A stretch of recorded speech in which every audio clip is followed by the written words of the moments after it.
بسم الله الرحمن الرحيم. ولو قال إذا جاء غد فأنت تالك ثنتين، وقال المولى إذا جاء غد فأنت حرة، فجاء الغد لم تحل له حتى تنكح زوجا غيره. دیکھیے بتلانا یہ چاہ رہے ہیں کہ ایک شوہر نے جس کی عورت کوئی باندھی ہے اس کو کہا کہ جب صبح ہو جائے کل آ جائیں تو تجھے 2 طلاق ہے. اسی دن آقا نے اسی باندھی کو کہا کہ جب کل آ جائے تو آزاد ہے. اب دیکھیے ایک ہی دن میں شوہر نے اس کو یہ کہا کہ جیسے صبح ہو جائے کل آ جائے تو تجھے طلاق ہے، اور آقا نے اس کو یہ کہا کہ جیسے کل آ جائے تو آزاد ہے. اب یہ دونوں نے ایک ہی دن میں باندھی کو یہ بات کہی ہے. ایک کی بیوی ہے دوسرے کی باندھی ہے. فجاء الغد، اب صبح ہو گئی کل آ گئی، لم تحل له حتى تنكح زوجا غیرہ، تو یہ عورت اب اس شوہر کے لیے حلال نہیں ہوگی یہاں تک کہ کسی اور آدمی کے ساتھ نکاح کر لے، وہ جس کو حلالہ شرعیہ کہا جاتا ہے. اس کے بغیر اس شوہر کے ساتھ اس عورت کا دوبارہ نکاح نہیں ہو سکے گا. وعدتها 3 حیض، اور اس کی عدت 3 حیض ہوں گے. وهذا عند ابی حنیفہ و ابی یوسف، یہ جو مسئلہ بیان ہوا یہ شیخین کا مسلک ہے کہ یہاں 2 طلاقوں سے یہ مغلدہ ہو جائے گی اور اس کی عدت 3 حیض ہوگی. اب یہاں دیکھیں مسئلہ یہ ہے کہ باندھی 2 طلاقوں سے مغلدہ ہو جاتی ہے، اس لیے کہ 2 طلاق اس کے حق میں فرد حکمی ہے اور اس سے وہ مغلدہ ہو جاتی ہے، جیسے کہ آزاد عورت 3 طلاقوں سے مغلدہ ہو جاتی ہے، باندھی 2 طلاقوں سے ہو جاتی ہے. ایک باندھی کی عدت پھر 2 حیض ہوتے ہیں. کتنے ہوتے ہیں؟ عدت 2 حیض، جبکہ یہاں حیض کتنے؟ عدت 3 حیض ذکر کر دی گئے. تو اب یہ مسئلہ آگے امام محمد رحمہ اللہ اس کو چھیڑ رہے ہیں، ذکر کر رہے ہیں. تو اس بات کو یہاں نقطے کو مد نظر رکھنا ہے کہ 2 طلاقوں سے مغلدہ ہو گئی لیکن عدت 3 حیض ہوگی. عدت 3 حیض ہوگی. گویا کہ عدت میں آزاد والی عورتوں کا اعتبار کیا گیا اور طلاق میں باندھیوں کا اعتبار کیا گیا. وهذا عند ابی حنیفہ و ابی یوسف. وقال محمد زوجها يملك الرجع، اس کا شوہر رجوع کا حق رکھتا ہے، ملکیت رکھتا ہے، یعنی وہ رجوع کر سکتا ہے. گویا کہ وہ یہ کہتے ہیں کہ اس صورت میں وہ 2 طلاقوں سے مغلدہ نہیں ہوئی بلکہ 2 طلاقیں ہو گئی، اب تیسری باقی ہے، لہذا اس کو رجوع کا حق حاصل ہے. لأن الزوج، اب یہاں سے امام محمد رحمہ اللہ کی دلیل کو ذکر کر رہے ہیں اور دلیل کا مقدمہ اولا ہے. لأن الزوج قرن الایقاع باعتاق المولا، کہ اس نے ایقاع طلاق کو مولا یعنی آقا کی آزادی کے ساتھ مقترن کر دیا. طلاق تب واقع ہوگی جب آقا اس کو آزاد کر دے. آقا کا آزاد کرنا اور اس کا طلاق واقع کرنا دونوں ایک ساتھ ہوں گے، دونوں مقترن ہیں، دونوں آپس میں ملے ہوئے ہیں.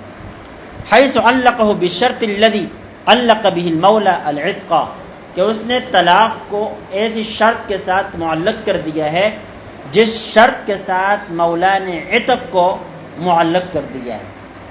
اس نے کیا شرط لگائی؟ جیسے کل ہوگی، کل آئے گی تو تجھے طلاق، اور آقا نے بھی یہ کہا جب کل آئے گی تو آزاد. تو جو شرط آقا نے رکھی وہی شرط کس نے رکھی؟ شوہر نے رکھی. سمجھ گئے؟ لہذا یہ عتق اور یہ طلاق یہ دونوں مقترن ہیں. دونوں کیا ہے؟ مقترن. وَإِنَّمَا يَنْعَقِدُ الْمُعَلَّقُ سَبَبًا عِنْدَ الشَّرْطِ، اور اصول یہ ہے کہ معلق شرط کے وقت سبب بن جاتا ہے. جو چیز معلق بالشرط ہوتی ہے وہ جب شرط پائی جاتی ہے اس وقت وہ سبب بنتی ہے، اس سے پہلے وہ سبب نہیں بنتی. جیسے کہ کل بھی میں نے آپ کو بتلا دیا تھا، حسامی کے اندر آپ نے بطور اصول کے یہ پڑھ لیا ہے کہ احناف کے نزدیک تعلیق جو ہوتی ہے یہ مانع حکم نہیں ہوتی، شرط مانع حکم نہیں ہوتی بلکہ مانع سبب ہوتی ہے. تو گویا کہ شوہر نے اب تک اس قسم کے الفاظ بولے ہی نہیں ہیں. جب شرط پائی جائے گی کل آئے گی تو گویا کہ اب شوہر نے بول دیا کہ تجھے طلاق ہے. تجھے طلاق ہے۔ والعتق یقارن الاعتاق، اور عتق جو ہے یہ اعتاق کے ساتھ مقترن ہے۔ جیسے کل میں نے بتلایا تھا، ایک ہوتی ہے تطلیق اور ایک ہوتی ہے طلاق۔ تطلیق شوہر کا طلاق دینا تطلیق کہلاتا ہے۔ کیا کہلاتا ہے؟ تطلیق کہلاتا ہے۔ اور اس تطلیق کا جو اثر ہوتا ہے اس کو طلاق کہتے ہیں۔ اس طرح ایک ہوتا ہے اعتاق۔ اعتاق کا مطلب ہوتا ہے آزاد کرنا، اور جب اعتاق وجود میں آتا ہے تو اس کے نتیجے میں جو چیز سامنے آتی ہے اس کو عتق کہتے ہیں۔ کیا کہتے ہیں؟ عتق کہتے ہیں۔ تو عتق اعتاق کا نتیجہ ہے اور طلاق تطلیق کا نتیجہ ہے۔ طلاق تطلیق کا نتیجہ۔ اصل الاستطاع مع الفعل، اصله الاستطاعة مع الفعل، اچھا نہیں، والعتق يقارن الاعتاق لأنه علت، عتق اعتاق کے ساتھ مقترن ہے اس لیے کہ لأنه علت، اس لیے کہ اعتاق عتق کے لیے علت ہے۔ جب علت پائی جائے گی یعنی عتاق، تو عتق پایا جائے گا یعنی معلول۔ اور یہ اصول ہے کہ علت اور معلول ساتھ ساتھ پائے جاتے ہیں، یہ ایک دوسرے سے آگے پیچھے نہیں ہوتے، آگے پیچھے نہیں ہوتے۔ اصلہ الاستطاعۃ مع الفعل، اور اس کے اندر اصل بھی یہی ہے کہ اصل استطاعت فعلی کے ساتھ ہوتی ہے۔ کیا مطلب؟ جس وقت آپ فعل کر رہے ہوتے ہیں اس وقت استطاعت کا اعتبار ہوتا ہے، اس وقت استطاعت کا اعتبار ہوتا ہے۔ جس طرح عند الفعل استطاعت کا اعتبار ہوتا ہے، اسی طرح عند العلت معلول کا اعتبار ہوتا ہے، دونوں ساتھ ساتھ پائے جاتے ہیں۔ جیسے کہ فعل کے ساتھ استطاعت پائی جاتی ہے، اسی طرح علت کے ساتھ معلول پائی جاتی ہے، علت کے ساتھ معلول پائی جاتی ہے۔ فیکون التطلیق مقارنا للعتق ضرورتاً، تو کہتے ہیں تطلیق عتق کے مقارن ہوگی ضروری ضرورت۔ فتطلق بعد العتق، لہذا عورت کو طلاق عتق کے بعد پڑے گی۔ کیا مطلب ہے؟ وہ کہتے ہیں کہ اعتاق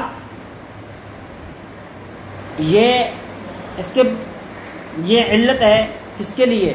عتق کے لیے، عتق کے لیے یہ علت ہے، اور تطلیق علت ہے طلاق کی، تطلیق علت ہے طلاق۔ اب یہ حضرت بتلاتے ہیں کہ تطلیق کا تعلق یہ عتق کے ساتھ ہے۔ تطلیق کا تعلق کس کے ساتھ ہے؟ یعنی تطلیق اور عتق آپس میں مقترن ہے، تطلیق اور عتق آپس میں مقترن ہے، یہ دونوں ساتھ پائے جائیں گے۔ ادھر عتق پائے گئی، ادھر تطلیق پائے گئی، تو تطلیق کے نتیجے میں طلاق واقع ہوتی ہے، تطلیق کے نتیجے میں طلاق واقع ہوتی ہے۔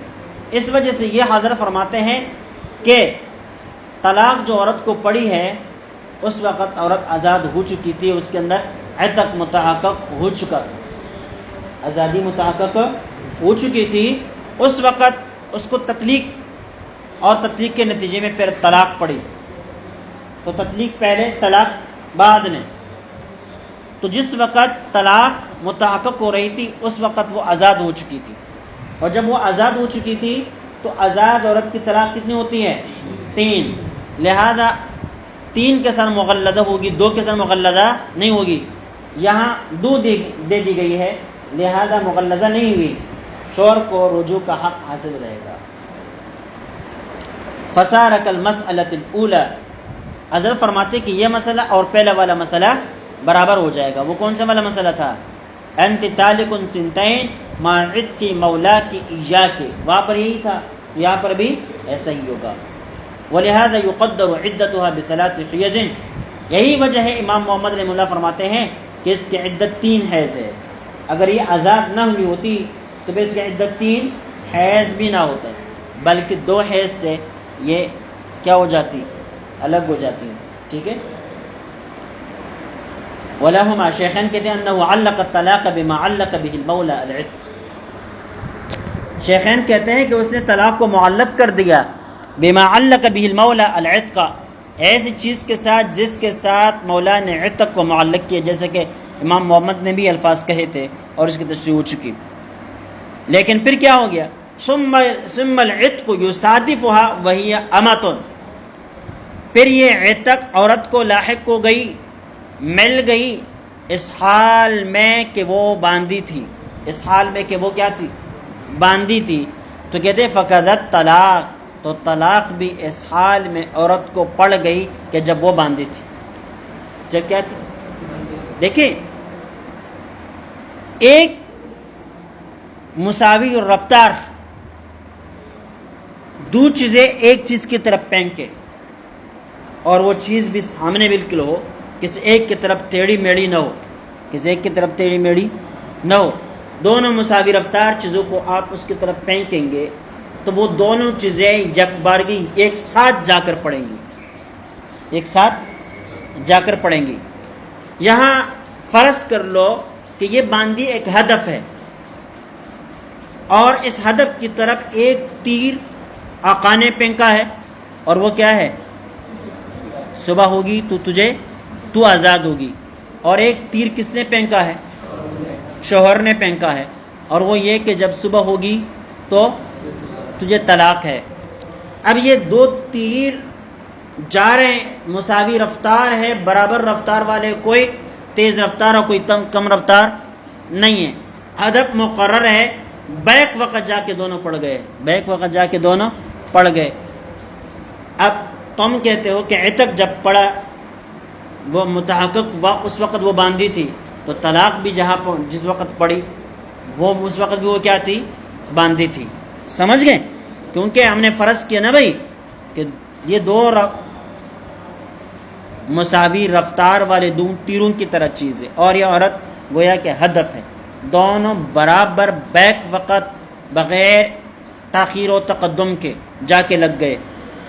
تو آپ بھی یہ کہہ رہے ہیں کہ عتق جس وقت عورت کے اوپر واقع ہو رہی تھی اس وقت عورت باندھی تھی، تو طلاق بھی جس وقت واقع ہو رہی تھی اس وقت بھی کیا تھی، باندھی تھی۔ اب سمجھ گئے؟ لہذا باندھی جب تھی تو باندھی کی دو طلاق ہوتی ہے اور وہ دو طلاقوں سے مغلدہ ہو جاتی ہے، لہذا مغلدہ ہو گئی دو طلاقوں سے، فقد الطلاق والطلقتان تحرمان الامہ حرمتا غلیظتا، اور دو طلاقیں باندھی کو حرام کر دیتی ہے حرمت غلیظہ کے ساتھ۔ بخلاف المسألۃ الاولی، مسئلہ اولا کے برخلاف، یعنی پہلا والا جو مسئلہ تھا کہ انت طالق سنتین مع عتق مولا کی ایجا کی، وہ مسئلہ اور تھا اور یہ مسئلہ اور ہے۔ کیوں؟ لأنه علق التطلیق بعتاق المولا، اس لیے کہ اس نے وہاں پر تطلیق کو آقا کی آزادی کے ساتھ معلق کر دیا تھا، تو آقا کی طرف سے آزادی پہلے اور تطلیق بعد میں، تطلیق کے نتیجے میں طلاق پھر اور بعد میں۔ اب بات سمجھ میں نہیں، اس لیے وہ کہتے تھے کہ وہاں پر جو طلاق پڑ رہی ہے نا وہ اس صورت میں پڑ رہی ہے، اس حالت میں پڑ رہی ہے کہ عورت آزاد ہے، لہذا دو طلاقوں سے وہاں مغلدہ نہیں بنے گی۔ یہاں پر طلاق اور عتق دونوں ساتھ ساتھ ہے، لہذا اگر عتق باندھی ہونے کی حالت میں ہے تو طلاق بھی باندھی ہونے کی حالت میں ہے، لہذا پہلا مسئلہ اور ہے، یہ مسئلہ اور ہے۔ فیقع الطلاق بعد العتق علی ما قررناه، لہذا وہاں پر طلاق آزادی کے بعد واقع ہوئی تھی، علی ما قررناه، جیسے کہ ہم نے اس کو لکھا اور ثابت کیا۔ بخلاف العدہ، امام محمد رحمہ اللہ نے کہا کہ دیکھیں تم عدت 3 حیض بتلاتے ہو، اگر یہ باندھی ہے تو پھر اس کی عدت کتنی ہونی چاہیے، 2 حیض ہونے چاہیے، آپ نے 3 کر دیے تو پتہ چلا کہ آزاد ہے۔ تو جب اس ایک مسئلے میں اس کو آزاد عورتوں کی طرح رکھتے ہو تو طلاق کے معاملے میں بھی اس کو آزاد عورتوں کی طرح رکھو، سمجھ گئے؟ اب جواب دے رہے، کہتے ہیں آپ اس کو عدت، طلاق کو اب عدت کے اوپر قیاس نہ کرے، لأنه یؤخذ فیہا بالاحتیاط، اس لیے کہ عدت کے معاملے میں احتیاط والا پہلو لے لیا جاتا ہے، احتیاط والا پہلو لے لیا جاتا ہے۔ وقد الحرمہ الغلیظہ یؤخذ فیہا بالاحتیاط، اس طرح حرمت غلیظہ کے اندر بھی احتیاط والا پہلو لے لیا جاتا ہے۔ اب 2 طلاقوں سے اس کو مغلظہ قرار دے دینا زیادہ احتیاط پر مبنی ہے۔ کیسے بھائی؟ ہو سکتا ہے کہ 2 طلاقوں سے وہ مغلظہ ہو چکی ہو اور تم نے مغلدہ نہیں سمجھا، گناہ کے اندر پڑ گئے، گناہ کے اندر پڑ گئے۔ ہم نے اس کو مغلدہ سمجھ لیا، گناہ سے بچ گئے، گناہ سے بچ گئے۔ اب بات سمجھ میں نہیں ہے؟ اس وجہ سے کہتے ہیں دو طلاقوں سے اس کو مغلدہ قرار دے دینا یہ زیادہ احتیاط پر مشتمل ہے، اور عدت کے اندر دو حیضوں کے بجائے 3 حیض عدت قرار دے دینا یہ زیادہ احتیاط پر مشتمل ہے۔ کیوں؟ ہو سکتا ہے کہ عدت 2 حیض نہ ہو، 3 ہو، کیا ہو، اور وہ 2 حیض پورے ہونے پر کسی اور سے شادی کر کے گناہوں کے اندر مبتلا ہو جائے، سمجھ گئے؟ تو ہم نے کہا کہ صبر کر لو، ایک حیض اور گزار لو، معاملہ بالکل پاک صاف ہو جائے گا، آزاد ہوگی، تب بھی 3 حیضوں کے ذریعے سے آزادی مل جائے گی، دوسرے آدمی کے ساتھ نکاح کرنا جائز ہوگا۔ باندھی ہوگی تو پھر بھی تمہارے لیے تیسرے حیض کے بعد نکاح کرنا کیا ہوگا؟ درست ہوگا، سمجھیے؟ یہ اس وجہ سے گویا کہ شیخین کا جو مسلک ہے دونوں معاملوں میں یہ احتیاط پر مشتمل ہے۔ ولا وجہ الی ما قال، امام محمد نے جو کہا کہتے اس کی تو کوئی دلیل ہی نہیں ہے، لأن العتق لو كان يقارن العتاق، اس لیے اگر عتق یہ اعتاق کا مقارن ہے، لأنه علت، اس لیے کہ وہ اس کی علت ہے، تو فالطلاق يقارن التطلیق، تو طلاق تو تطلیق کا مقارن ہے۔ جیسے کہ اعتاق کے ساتھ عتق ساتھ ساتھ پائی جاتی ہے، تو اس طرح تطلیق کے ساتھ طلاق ساتھ ساتھ پائی جاتی ہے، لأنه علتہ، اس لیے کہ تطلیق یہ طلاق کے لیے علت ہے، فیقترنان، لہذا طلاق اور عتق دونوں مقترن ہوں گے اور دونوں ایک ساتھ واقع ہوں گے، دونوں ایک ساتھ واقع۔ چلیے ختم۔ فصل فی تشبیہ طلاق و وصفہ، طلاق کو کس چیز کے ساتھ تشبیہ دینا اور اس کے لیے وصف بیان کرنے کے بیان میں ہے۔ پہلے اصل طلاق کا ذکر ہوا، اب یا وصف طلاق کا ذکر ہے۔ اصل پہلے ہوتا ہے، وصف بعد میں ہوتا ہے، اس وجہ سے بعد میں وصف کو ذکر کرتے پہلے اصل کو۔ ومن قال لامرأة انت طالق هكذا يشير بالابهام والسبابة بالوسطى فهي ثلاث، ایک آدمی نے اپنی بیوی سے کہا کہ تو ایسی ہے، یعنی تجھے طلاق ہے اتنی، تجھے طلاق ہے اتنی، یہ کہا۔ یشیر بالابہام والسبابہ والوسطی، اور اشارہ کر دیا انگوٹھے، سبابہ اور وسطی کے ساتھ، 3 انگلیوں کے ساتھ اشارہ کرتے ہوئے بیوی سے کہا کہ تجھے اتنی طلاق ہے، تجھے اتنی طلاق ہے، یہ کہا۔ فہی ثلاث، تو اس صورت میں 3 طلاق واقع ہو جائیں گی، 3 طلاق واقع ہو جائیں گی۔ بھائی ہمارے ہاں پتھر پھینکتے ہیں، کیا کرتے ہیں بھائی؟ پتھر پھینکتے ہیں، تجھے 3 پتھر ہے، تجھے 3 پتھر ہے، 3 پتھروں سے کچھ بھی واقع نہیں ہوتا، سمجھ گئے؟ ہاں الفاظ بولیں تو اشارے کے طور پر پھر 3 پتھر کام کریں گے، اشارے کے طور پر 3 پتھر پھر کیا کام کریں گے، سمجھ گئے؟ لأن الإشارة بالأصابع تفيد العلم بالعدد في مجرى العادة إذا اقترنت بالعدد المبهم، اصول ذکر کر رہے ہیں۔ قاعدہ یہ ہے کہ انگلیوں کے ذریعے سے اشارہ یہ عدد کا فائدہ دیتا ہے، عادت کی وجہ سے، کب؟ اذا اقترنت بالعدد المبهم، جب عدد مبہم کے ساتھ انگلیوں کا اشارہ مل جاتا ہے، تو پھر یہ انگلیوں کا اشارہ جتنی انگلیوں سے اشارہ کیا ہوا ہوتا ہے اتنی عادت کا یہ فائدہ دیتا ہے، اتنی عادت کا یہ فائدہ دیتا ہے۔ ایک انگلی سے اشارہ کر دیا تو 1 عدد ہے، لہذا 1 طلاق پڑے گی۔ 2 انگلیوں سے اشارہ کر دیا تو گویا کہ یہ 2 عدد ہے، 2 طلاق پڑیں گی۔ 3 کر دی، 3 سے اشارہ کر دیا تو 3 طلاق پڑیں گی۔ شرط یہ ہے کہ عدد مبہم کا ذکر ہو، عدد مبہم کا ذکر ہو، اور اس کے لیے پھر وضاحت کے لیے ہاتھ سے اشارہ کر دیا جائے، وضاحت کے لیے ہاتھ سے اشارہ کر دیا جائے۔ تو ہاتھ کا جو اشارہ، انگلیوں کا جو اشارہ ہے، یہ اس عدد مبہم کے لیے تفصیل بن جائے گا۔ کیا بن جائے گا؟ تفصیل بن جائے گا، اور اس کا اعتبار ہوگا۔ لیکن اگر عدد مبہم نہ ہو تو پھر صرف ہاتھوں کے اشارے سے کچھ نہیں ہوتا۔ مثال کے طور پر شوہر نے بیوی سے کہا انت طالقن، انت طالقن، سمجھ گئے؟ اشارے بھی کر دیے، 1 ہی طلاق پڑے گی۔ کیوں؟ اس لیے کہ یہاں عدد مبہم مذکور نہیں، عدد مبہم مذکور نہیں ہے۔ لیکن اگر یہ کہا انت طالقن ہاکذا، اور پھر یہ اشارہ کر دیا تو 3 پڑھیں گے، یا انت تالکن ہاکذا اور ایک اشارہ کر دیا تو 1 پڑھے گی، سمجھ گئے؟ 2 کا اشارہ کر دیا 2 پڑھے گی، کیوں؟ اس لیے کہ ہاکذا جو ہے یہ عدد مبہم ہے اور یہ اشارہ اس کے لیے تفسیر بن گئی، عدد مبہم کے بغیر اشارہ کوئی کام نہیں دیتا، ٹھیک ہے؟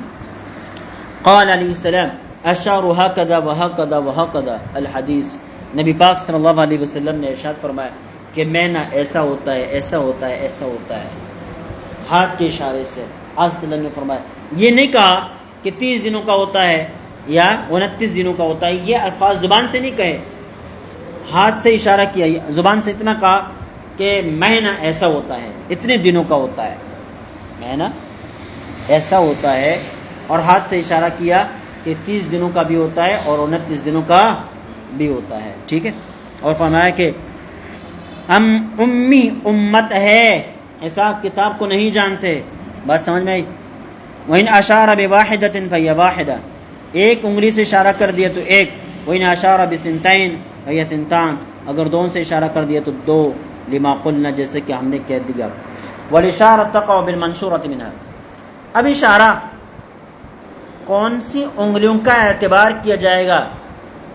بھائی دیکھیں، اشارہ کرتے ہیں نا ان 3 سے تو 2 تو بند ہے اور 3 کھلے ہوئے ہیں، تو ان کھلے ہوئے انگلیوں کا اعتبار ہوگا یا ان مضمومہ بند انگلیوں کا اعتبار ہوگا؟ اب بعض حضرات کہتے ہیں کہ بند انگلیوں کا اعتبار ہوگا اور بعض حضرات کہتے ہیں کہ کھلی ہوئی انگلیوں کا اعتبار ہوگا۔ بعض حضرات کہتے ہیں اگر سامنے سے یوں کر رہے ہو اس انداز سے تو پھر بند انگلیوں کا اعتبار ہوتا ہے، اور اگر یوں کر رہے ہو تو پھر کیا ہے؟ کھلی ہوئی انگلیوں کا اعتبار ہوتا ہے، سمجھ گئے؟ کھلی ہوئی انگلیوں کو منشور کیا کہا جاتا ہے، اور کیا ہے؟ بند انگلیوں کو مضمومہ یا ذکر کیا گیا ان الفاظ کے ساتھ۔ والاشارۃ تقع بالمنشورۃ منها، جو انگلیاں کھلی ہوئی ہیں اشارہ انہی سے واقع ہوگا۔ وقیل اذا اشار بظہورها، اور ایک قول یہ ہے کہ جب ظہور یعنی پشت کے ذریعے سے اشارہ کیا جائے، فبالمضمونۃ منها، تو جو بندی بھی ہے پیر ان کا اعتبار ہوگا۔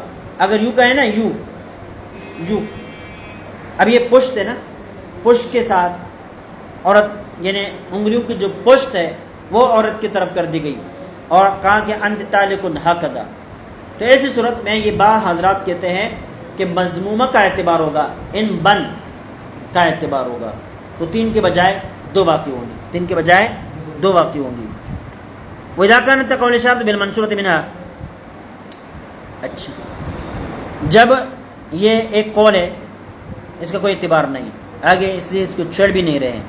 وَإِذَا كَانَتْ تَقَعُ الْإِشَارَةُ بِالْمَنْشُورَةِ مِنْهَا، جب اصول یہ ہو گیا کہ بھئی کھلی ہوئی انگلیوں کا اعتبار ہوتا ہے، اشارہ کھلی ہوئی انگلیوں سے ہوتا ہے، لہذا فَلَوْ نَوَى الْإِشَارَةَ بِالْمَضْمُومَتَيْنِ، لیکن کھلی ہوئی انگلیوں کے بجائے اس نے بند انگلیوں سے طلاق کی وقوع کی کیا کیا؟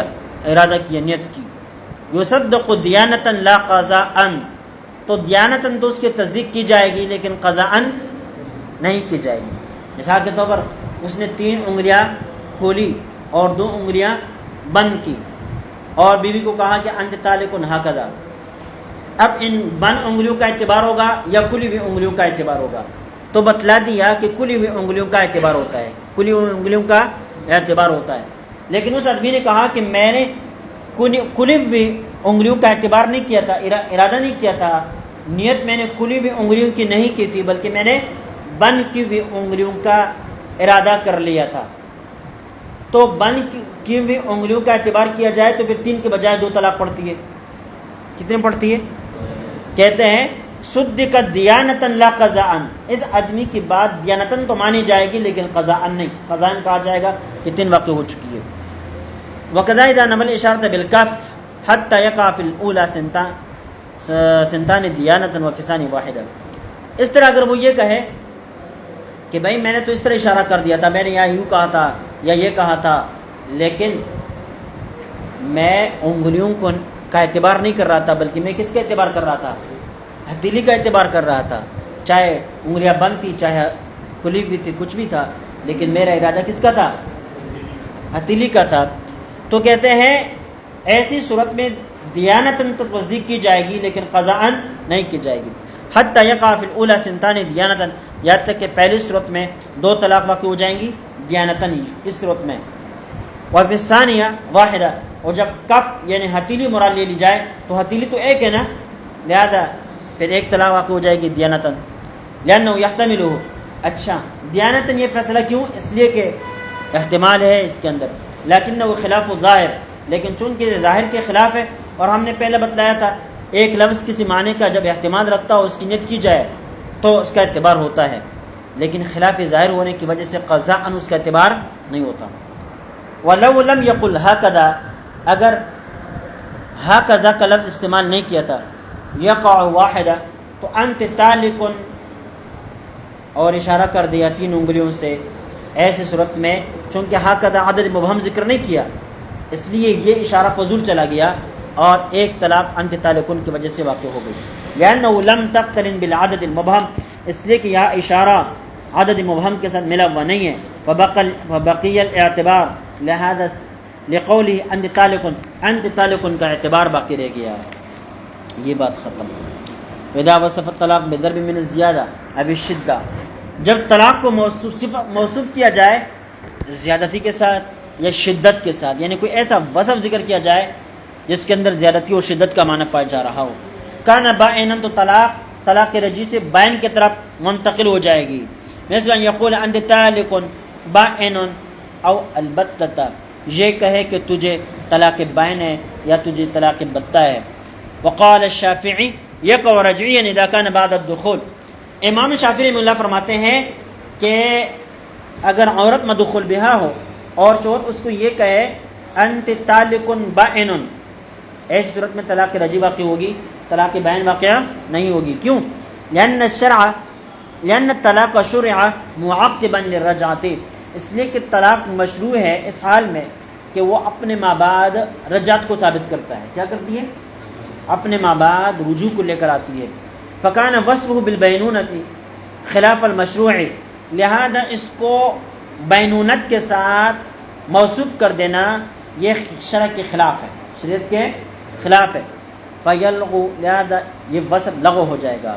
کما اذا قال انت طالق علی الا رجعت لی علیک، تو یہ طلاق ہے اس شرط کے ساتھ کہ مجھے رجوع کا کوئی حق حاصل نہیں ہوگا. امام شافعی فرماتے ہیں کہ وہ رجوع کی بالکل نفی کرتا ہے، اس کے باوجود بھی اس کو رجوع کا حق حاصل رہتا ہے. کیوں؟ اس لیے کہ اس قسم کے طلاق دینا وہ کہتے ہیں خلاف مشروع ہے. تو اس طرح انت طالق بائن میں بھی طلاق رجی پڑے گی، طلاق بائن نہیں پڑے گی اور اس کو رجوع کا حق حاصل رہے گا. ولنا، ہم کہتے ہیں انہ وصفہ بما یحتملہ لفظ، ہم کہتے ہیں کہ بھائی اس نے طلاق کو موصوف کیا ہے ایسے معنی کے ساتھ، ایسی چیز کے ساتھ کہ لفظ اس کا احتمال رکھتا ہے، لفظ کا احتمال رکھتا ہے. کیوں؟ بھائی دیکھیں لفظ طلاق کا معنی ہے آزاد کرنا، کیا کرنا؟ چھڑا دینا، قید کو ختم کر دینا. تو قید مکمل طور پر تب ختم ہوتی ہے جب رجوع کا حق حاصل نہ ہو، جب رجوع کا حق شوہر کو پھر حاصل نہ ہو. لیکن ہم نے نص کی وجہ سے طلاق صریح میں 2 تک رجوع کا حق دے دیا ہے، 2 تک رجوع کا حق دے دیا ہے.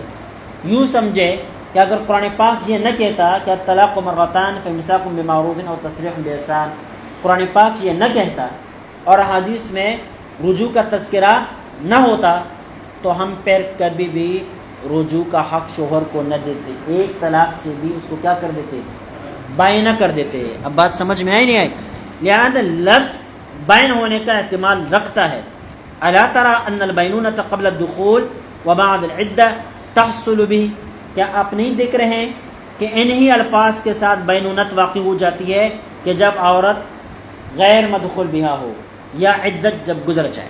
عدت جب گزر جائے تو انت طالق جو صریح قسم کے الفاظ ہے یہ بھی طلاق رجی کے بجائے طلاق بائن بن جاتے ہیں. کیا بن جاتی ہے؟ تو پتہ چلا کہ طلاق کے اندر بینونت کا معنی بھی موجود ہے، احتمال موجود ہے. فیکون هذا الوصف لتعیین احد المحتملین، لہذا یہ جو وصف اس نے بیان کیا نا تو ان 2 محتمل معنوں میں سے کسی ایک کے تعیین کے لیے ذکر کیا ہے. سمجھ گئے؟ لہذا اس کا اعتبار کیا جائے گا.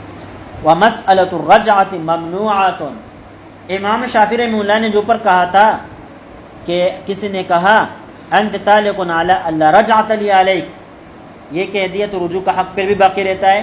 کہتے ہیں ممنوعۃ، یہ جو مسئلہ آپ نے ہمارے خلاف ذکر کر کے بطور قیاس کے پیش کر دیا ہے، کہتے ہیں یہ مسئلہ ممنوع ہے، ہم اس کو مانتے ہی نہیں، ہمارا مسئلہ یہ نہیں ہے. ہم اس مسئلے کے بارے میں بھی کہتے ہیں کہ شوہر کو رجوع کا حق حاصل نہیں ہوگا.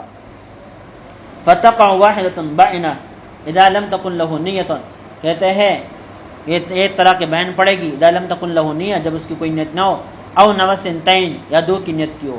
اما اذا نوت ثلاث فثلاث، ہاں اگر تین کی نیت کرے تو پھر کتنے واقع ہو جائیں گی؟ تین ہی واقع ہو جائیں گی. لما مر من قبل، جیسے کہ ہم پہلے ذکر کر چکے ہیں کہ تین یہ فرد حکمی ہے، ٹھیک ہے، فرد حقیقی یا فرد حکمی کا اعتبار ہوتا ہے. دو درمیان میں عدد محض ہے، اس کا اعتبار نہیں ہوتا، لہذا دو کی نیت تو درست نہیں، ایک کی نیت اور تین کی نیت درست ہے. ولو عنا بقول انت طالق، اگر اس نے انت طالق سے ایک طلاق مراد لے لی، وبقوله بائن او البتہ اخرى، لفظ بائن سے یا لفظ البتہ سے دوسری طلاق مراد لے لی، یقع تطلیقتان بائنتان، تو دو طلاق بائن پڑ جائیں گی. بات سمجھ میں نہیں ہے؟ یعنی یہ کہ انت طالق بائن، انت طالق سے الگ طلاق مراد لے اور بائن سے الگ طلاق مراد لے، دو طلاق واقع ہو جائیں گی. اور اگرچہ ایک طلاق صریح ہے، اسے طلاق رجعی واقع ہونا چاہیے، اور دوسرے طلاق کی کنائی ہے، اس طلاق کے بائن واقع ہونا چاہیے، لیکن کہتے ہیں یہاں دونوں بائن ہو جائیں گی. کیا ہو جائیں گی؟ دونوں بائن ہو جائیں گی. کیوں؟ اس لیے کہ دیکھیں جب وہ بائنہ ہو گئی نا تو رجوع تو ہو ہی نہیں سکتا، رجوع تو ہو ہی نہیں سکتا، لہذا طلاق رجعی ہے وہ آٹومیٹک اس کے ساتھ کیا بن جائے گا؟ طلاق بائن بن جائے گی.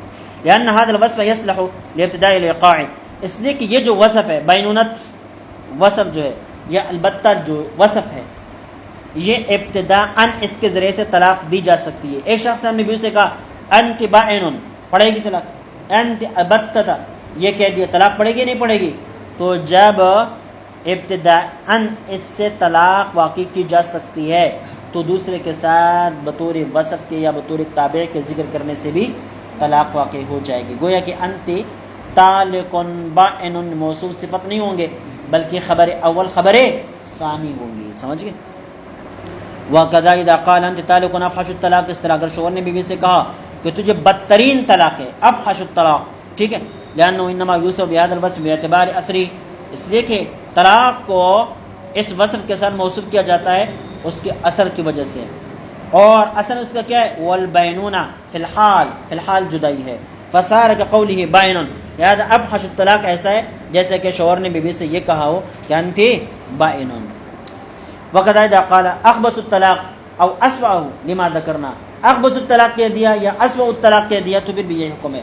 وقد اذا قال طلاق الشیطان او طلاق البدع، طلاق الشیطان کہہ دیا، طلاق البدعت کہہ دیا تو پھر بھی یہ حکم ہے.